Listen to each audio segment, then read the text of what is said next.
بسم الله الرحمن الرحيم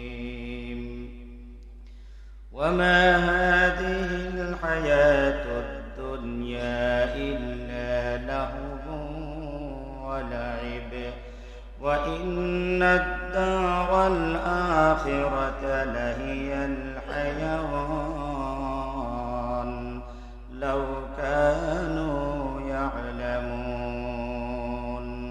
صدق الله العظيم.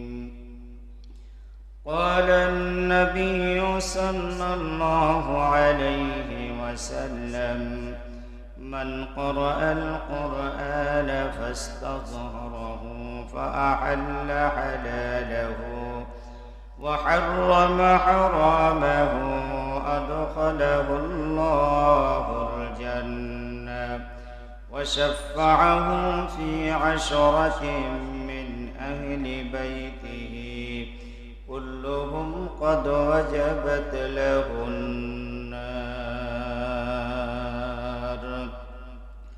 وقال الشاعر علم رائع زكردا بحساب علم رائع زكردا بحساب خلق ردادا جوابي بصواب خلق ردادا جوابي بصواب لا شهيدا ريس بكن بارخش لا شهيدا ريس بكن بارخش ورنا دره سخت بینی کرکش ورنا دره سخت بینی کرکش.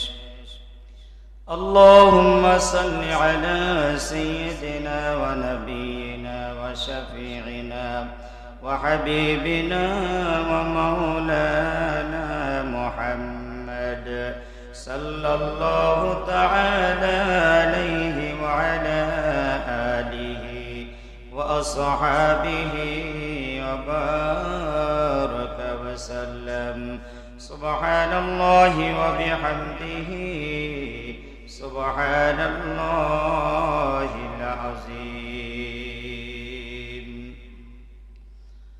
আল্লাহ পাক রব্বুল ইজ্জতের দরবারে লাখ কোটি শুকরিয়া আদায় করি যে আল্লাহ পাক রব্বুল আলামিন দয়া করে মায়া করে ভালোবেসে পবিত্র শাওয়াল মাসের দ্বিতীয় জুমার নামাজ আদায় করবার জন্য হাসনাবাদ মধ্যপাড়া জামে মসজিদে এসে আমাদেরকে বসবার তৌফিক দান করেছেন।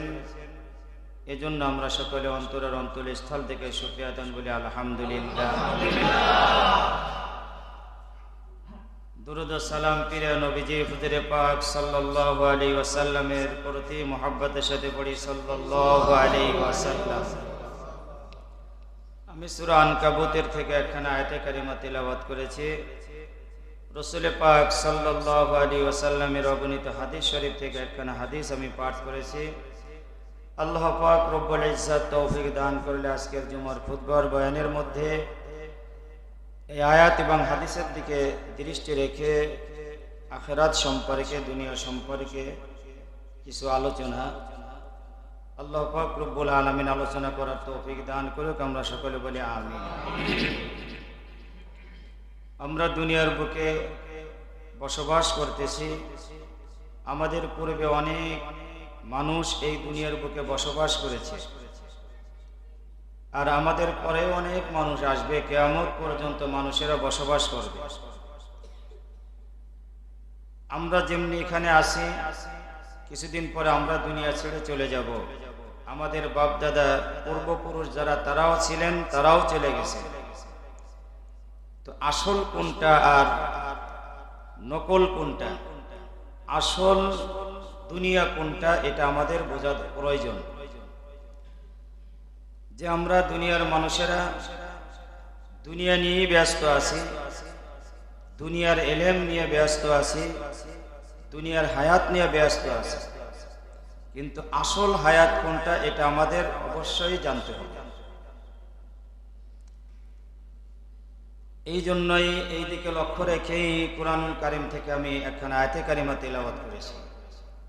সূরাটার নাম হচ্ছে সূরাতুল আনকাবুত। আনকাবুত মানে মাকড়সা।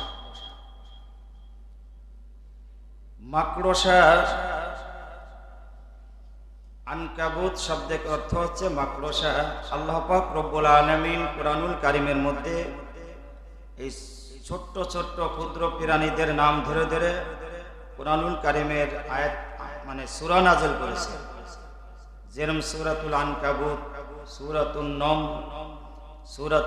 সূরা নহল, এক একটা সূরার নামকরণ করেছে। পিপিলিকার নামে সূরা, মৌমাছির নামে সূরা, মাকড়সার নামে সূরা। তো আল্লাহ পাক রব্বুল আলামিন কেন এই সমস্ত জিনিস এদের নাম উল্লেখ করে করে সূরা নাযিল করেছেন?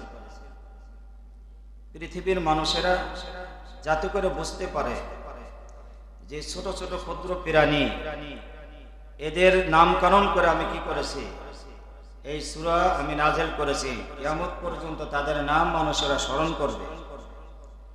এক একটা পোকা মাকড়ের মধ্যে এক একটা গুণ আছে, এক একটা বৈশিষ্ট্য আছে, যেটা কোনো মানুষের মধ্যে নেই। ক্ষুদ্র প্রাণীর যে ক্ষমতা, যে শক্তি, এটা বড় বড় বিজ্ঞানীদের মাথার মধ্যে সে কি হয় না, সেটা ঢোকে না, আর কিয়ামত পর্যন্ত পারবে না।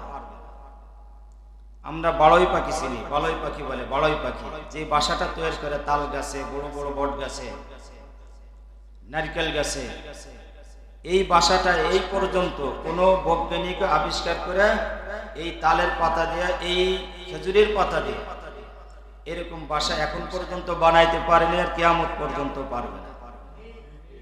আপনাকে যদি দেওয়া হয় যে একটা তাদের বাসা এক একটা করে কি খোলার জন্য, কোন মানুষ এটা খুলতেও পারবে। এখানে আল্লাহ পাক রব্বুল আলামিন চ্যালেঞ্জ করেছেন। এমনি ভাবে সূরাতুন নহল, মৌমাছি, মৌমাছির যে বৈশিষ্ট্য, তারা যেভাবে মধু রাখে, এই মৌমাছির চাক গবেষণা করেই দুনিয়ার বুকে বৈজ্ঞানিকরা, আর্মি, বিডিআর, পুলিশ, চৌকিদার, দহদার যা আছে সব কিছু বের করেছেন এই মৌমাছির এই বাসা থেকে।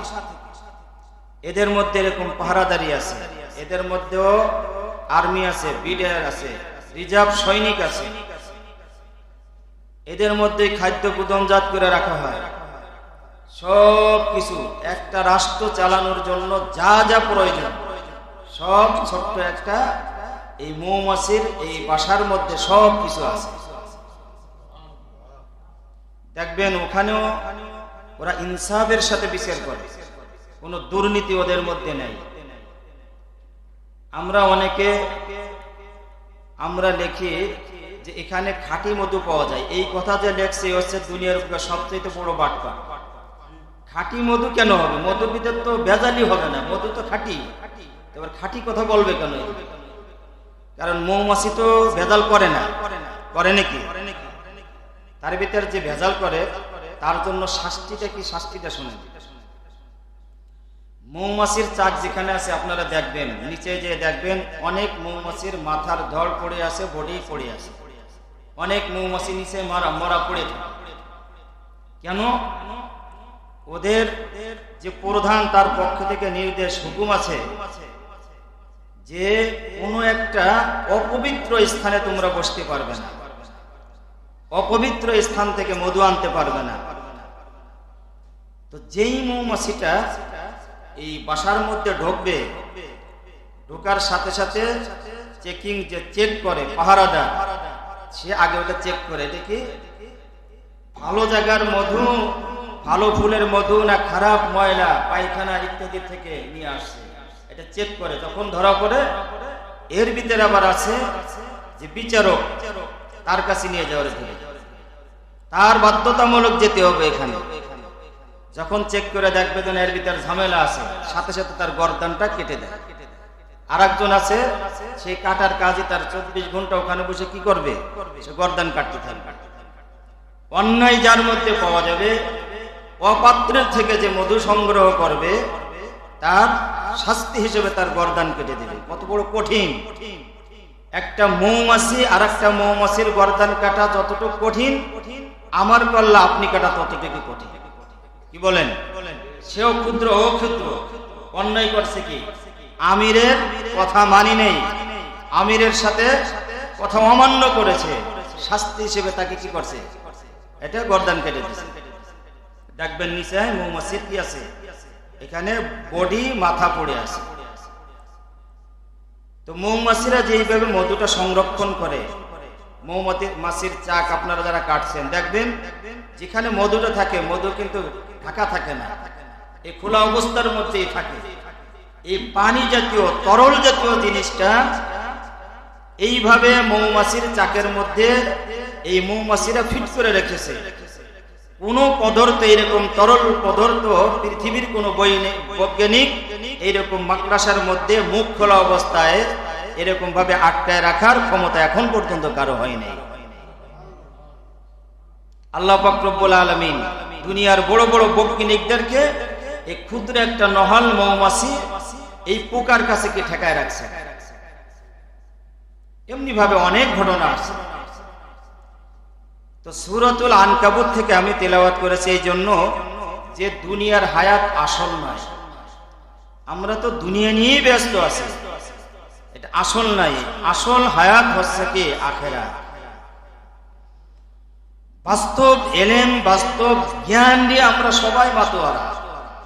আমাদের কলিজার টুকরা সন্তানদেরকে আমরা বাস্তব জীবনের জ্ঞান চর্চার জন্য অর্থ সম্পদ সব কিছু ব্যয় করতেছি, কিন্তু এর গ্যারান্টি, এর পাওয়ার, দুনিয়ার এলেমের পাওয়ার কতদিন পর্যন্ত থাকবে?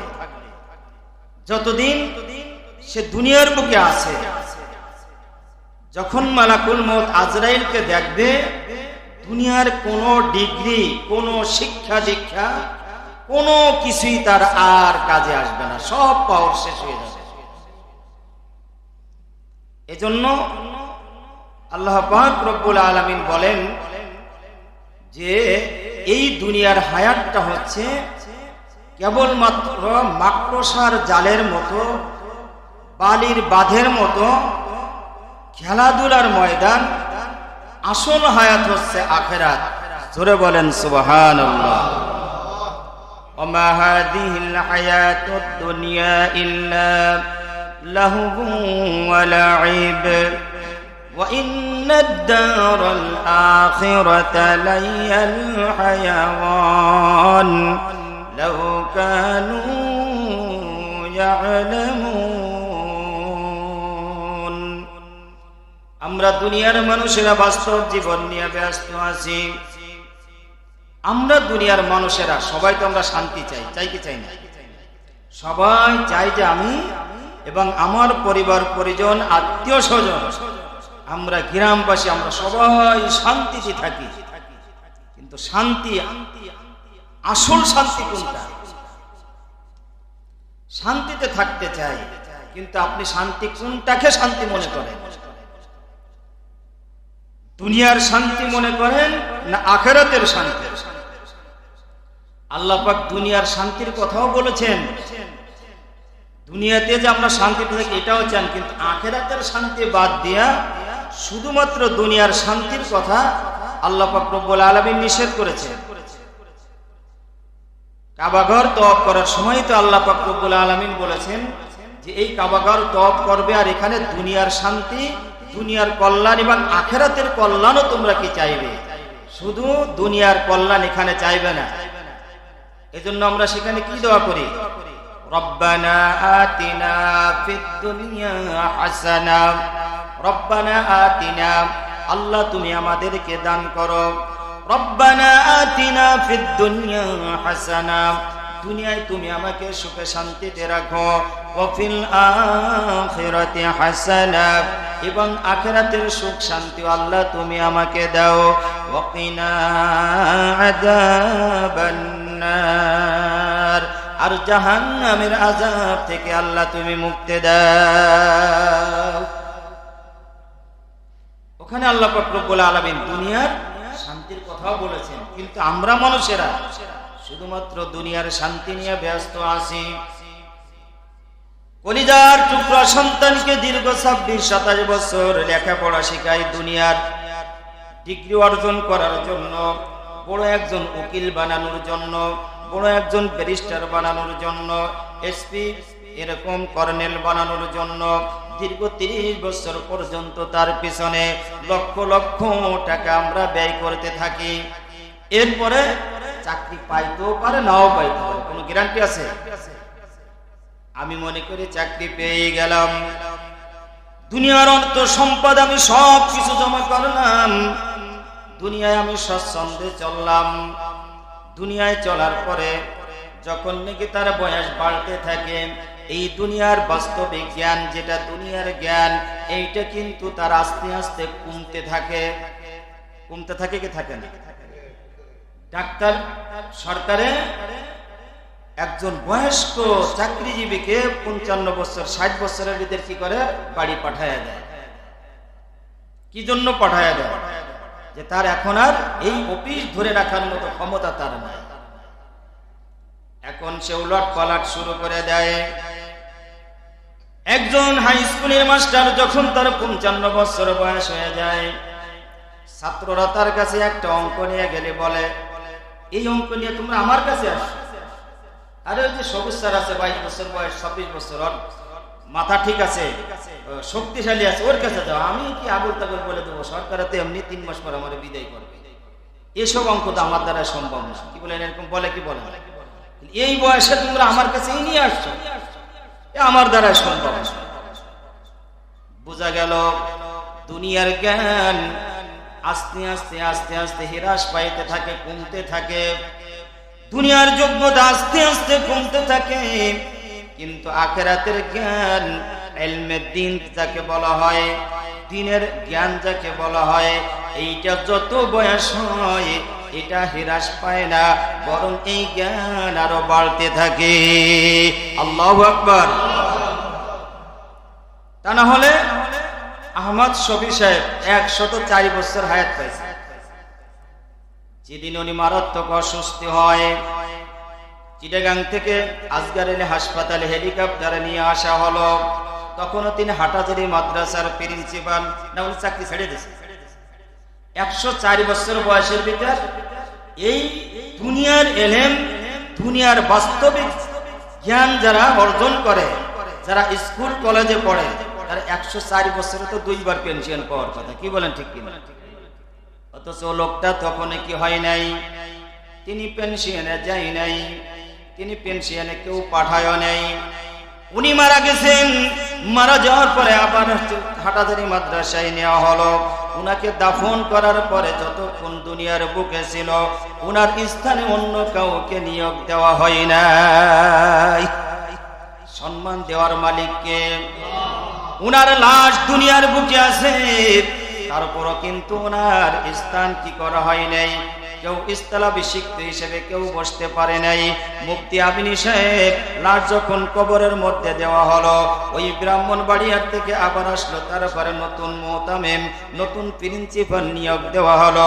শাইখুল হাদিস আজিজুল হক রহমাতুল্লাহ আলাইহি সবার একই অবস্থা। বোঝা গেল ইলমে দ্বীন যারা অর্জন করে, যতই তাদের বয়স বাড়তে থাকে, ততই তাদের ইলম আরো বাড়তে থাকে। আমরা যেই নাসাই, আমরা যাদের কাছে বুখারী শরীফ পড়েছি, যে উস্তাদজির যাদের কাছে আমরা তাকরীর শুনেছি, তারা একজন ছিল চৌমনির হুজুর, নোয়াখালী বাড়ি, গহরডাঙ্গা মাদ্রাসার প্রায় 60 বছর পর্যন্ত মুহাদ্দিস ছিলেন। এই চৌমনি হুজুর রহমাতুল্লাহি আলাইহি কমপক্ষে 30 বছর তেনার চোখের ক্ষমতা ছিল না, উনি দেখতেন না, অন্ধ মানুষ ছিলেন। অথচ কোরআন হাদিসের ব্যাখ্যা তিনি একাই তাকরীর দিতেন।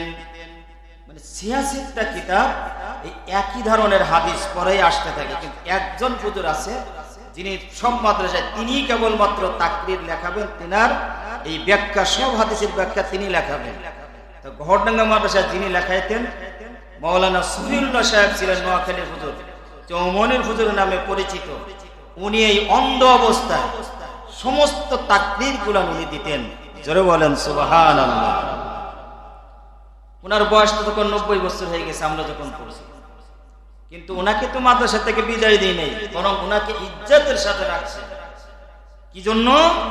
যে ইনার এলেম যত বৃদ্ধি হচ্ছে, যত বয়স বাড়তেছে, উনার এলেম তত নতুন নতুন তাজা হচ্ছে।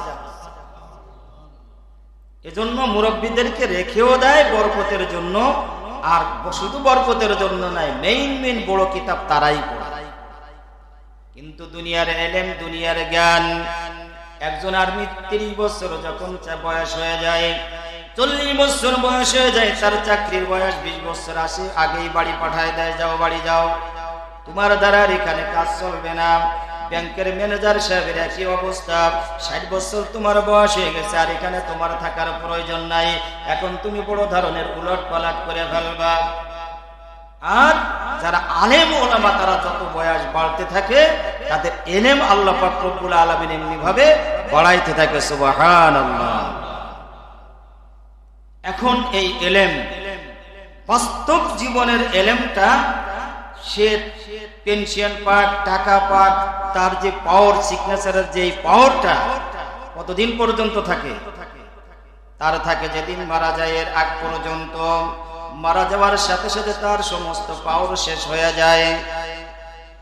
এই দুনিয়ার এলেম সম্পর্ক রাখে তার শরীরের সাথে, তার বডির সাথে সম্পর্ক রাখে, আর এলমে দ্বীন সম্পর্ক রাখে তার রুহের সাথে। সুবহানাল্লাহ। এলমে দ্বীন সম্পর্ক কার সাথে? রুহের সাথে সম্পর্ক থাকে। আমি আগে একদিন বলেছিলাম, মানুষ বলা হয় দুইটা জিনিসের নাম, একটা হচ্ছে রুহ আর একটা হচ্ছে তার বডি। এই জগতিক এলেম, জগতিক জ্ঞান, এটা বডির সাথে সম্পর্ক, রুহের সাথে এর কোনো সম্পর্ক নাই। এই জন্য একটা মানুষের যখন ইন্তেকালের সময় হয়ে যায়, ওই লোকটা যখন মারা যায়, তার যত দুনিয়ার ডিগ্রি থাকে, এই ডিগ্রিটা তার শরীরের সাথে মিলিয়ে যায়।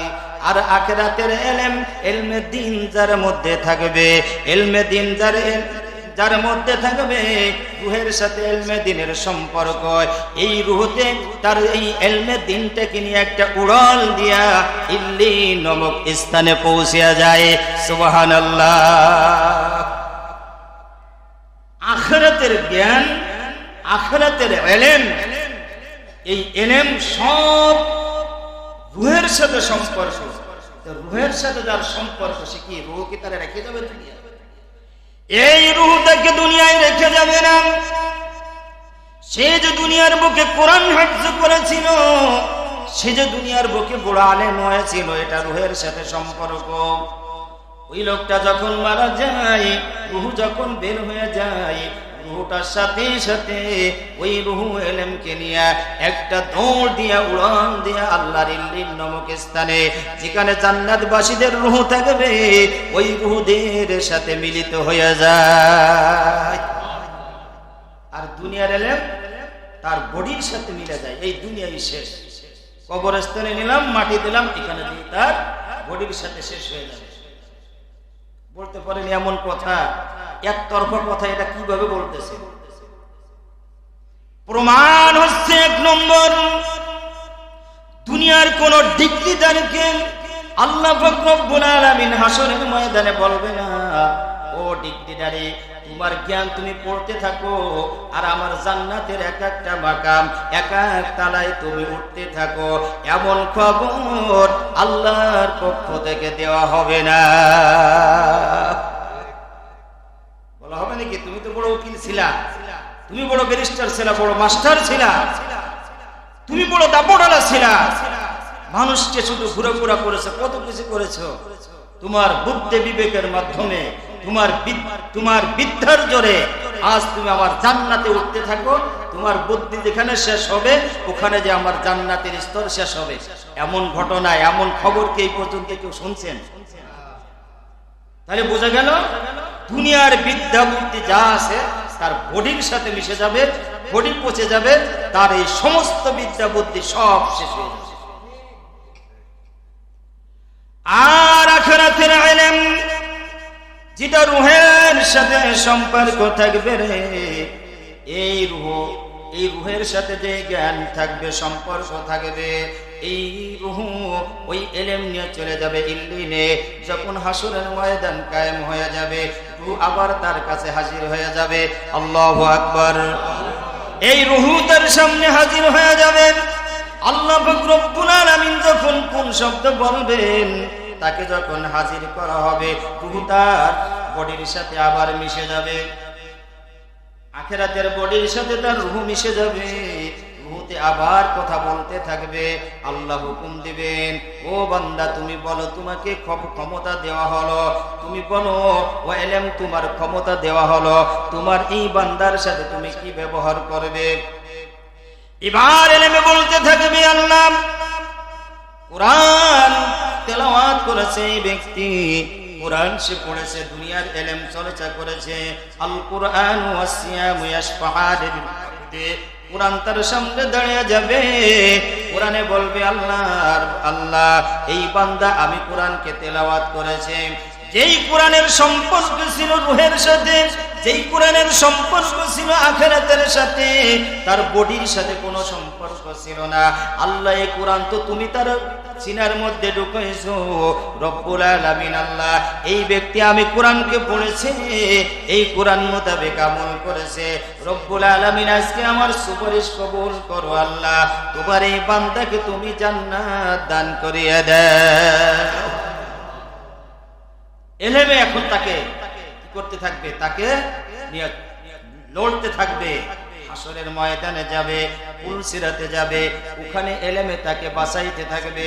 এই এলেমে একের পরে এক তাকে বাঁচাইতে বাঁচাইতে বাঁচাইতে বাঁচাইতে জান্নাতের মধ্যে নিয়ে যাবে। আল্লাহ পাক রব্বুল আলামিন ডাক দিয়া বলবেন, ইউকালু লি সাহিবিল কুরআন, আল্লাহর নবী বলেন এই এলেম আখিরাতের এলেম এমন একটা জিনিস, এই এলেম যেই ব্যক্তি অর্জন করবে, এই এলেমের বলে তাকে বলা হবে ইউকালু লি সাহিবিল কুরআন, বলা হবে কোরআনওয়ালাকে, ইউকালু লি সাহিবিল কুরআন ইকরা, ও তোমার ডিগ্রি, তুমি যে কোরআনের ডিগ্রি অর্জন করেছিলা, পড়তে থাকো। কি বলবেন? আল্লাহ বলবেন ইকরা ওয়ারতাকি, তুমি তোমার কোরআন পড়তে থাকো, আর দুনিয়ার বুকে যেই নিয়মে তুমি কোরআন তেলাওয়াত করেছিলে, তোমার কোরআনের নিয়ম অনুযায়ী তুমি পড়তে থাকো। আউযু বিল্লাহি মিনাশ শাইতানির রাজিম, বিসমিল্লাহির রহমানির রহিম, আলহামদুলিল্লাহি রাব্বিল আলামিন, একটানে ওয়ালা দাল্লিন, আবার বিসমিল্লাহির রহমানির রহিম, আলিফ লাম মিম, পড়ে একেবারে সব শেষ করে ফেলবেন। এমনি ভাবে পড়তে পড়তে বিসমিল্লাহির রহমানির রহিম, কুল আউযু বিরাব্বিন নাস, পড়তে পড়তে মিনাল জিন্নাতি ওয়ান নাস, 6666 আয়াত তেলাওয়াত করার পর পড়তে থাকবে। যখন 6666তম আয়াত শেষ হয়ে যাবে, ওই ব্যক্তি জান্নাতের মধ্যে তার জন্য আল্লাহ যেই 6666 তালা ভবন নির্মাণ করেছিল, ওই বিল্ডিং এর একেবারে উপরের তালায় হাজির হয়ে যাবে। সুবহানাল্লাহ। কোন এলেমটাকে জান্নাতের 6666 তালার ভবনের উপরের তালায় তাকে পৌঁছে দেবে। কোন এলেম? দুনিয়ার এলেমে না আখিরাতের এলেমে? আরো জোরে বলেন, কোন এলেমে? আখিরাতের এলেম। কোরআনের এলেম যেই ব্যক্তি শিক্ষা করবে, তার জন্য এত বড় সুবর্ণ সুযোগ থাকবে। দুনিয়ার উকিল ব্যারিস্টার যারা হবে, বড় বড় ডিগ্রিধারী যারা হবে, এদেরকে বলা হবে না। বুঝছেন তো? এবার তাহলে আমাদের আসল হায়াত কোনটা? আখিরাত। মরণ থেকে নিয়ে আমাদের আসল হায়াত শুরু হয়ে যাবে। মরণ থেকে আমাদের আসল হায়াত শুরু হয়ে যাবে। এই জন্য আল্লাহ পাক রব্বুল আলামিন দুনিয়ার মানুষদেরকে সম্বোধন করে বলতেছেন ওয়া মা হাদিহিল হায়াতুদ দুনিয়া ইল্লা লাহুবুন ওয়া লাইব। এই দুনিয়ার জীবন এটা মাত্র সার জালের মতো, এটা একটা বালির বাঁধের মতো, একেবারে অসহায় দুর্বল। আসল হায়াত হচ্ছে আখিরাত, আসল হায়াত হচ্ছে আখিরাতের হায়াত। সুতরাং দুনিয়ার মানুষেরা আমরা আখিরাত নিয়ে পড়ে নাই, শুধু আমরা দুনিয়া নিয়ে পড়ে আছি। কি বলেন ঠিক কিনা? যেই জীবন আমার আসল জীবন, যেই জীবন আমার আসল জীবনের তুলনায়, আখিরাতের তুলনায় এই দুনিয়ার জীবনটা কোনোই উদাহরণ চলে না, এর কোনো তুলনাই নাই। এই জন্য আল্লাহর পাগল ডাক দিয়া বলে এই দুনিয়ার তো কোনো উদাহরণ আখিরাতের সাথে হয় না। হিয়াদ দুনিয়া আকাল্লু মিনাল কলিলে, হিয়াদ দুনিয়া আকাল্লু মিনাল কলিলে ওয়াশিকুহা আযাল্লু মিনাজ জালিলে। আমরা কিতাবের মধ্যে পড়েছি, ডাক দিয়া বলতে হিয়াদ দুনিয়া আকাল্লু মিনাল কলিলে, এই দুনিয়া ছোট্টর চাইতে ছোট্ট, কমের চাইতে কম। হিয়াদ দুনিয়া আকাল্লু মিনাল কলিলে ওয়াশিকুহা আযাল্লু মিনাজ জালিলে। আর যারা দুনিয়া নিয়ে পড়ে আছে এদের চাইতে কম ভক্ত কমই না আর দুনিয়ার বুকে কেউ নাই। শুধু দুনিয়া নিয়ে দুনিয়া, সকাল থেকে ঘুম থেকে উঠে শুধু দুনিয়ার ধান্দায় ঘুরতে থাকি, ঘুরতে ঘুরতে রাত্রে যখন ঘুমাই তখন শুধু দুনিয়ার টেকের মাথার মধ্যে শুধু ঘুরপাক খাইতে থাকে। কাকে আমি ঠগাইবো, কোথায় থেকে অর্থ আসবে, কিভাবে কি করা যায়। ফজরের নামাজ পড়তে হবে, 5 ওয়াক্ত নামাজ যে আমি পড়লাম না, আগামী দিন ফজরের নামাজ পড়তে হবে, এর কোনো চিন্তা ধারণা নাই। এমন এক শ্রেণীর মানুষ আমাদের সমাজে আছে কিনা? এজন্য আমাদের আখিরাতের ইলম আমাদের অর্জন করতে হবে।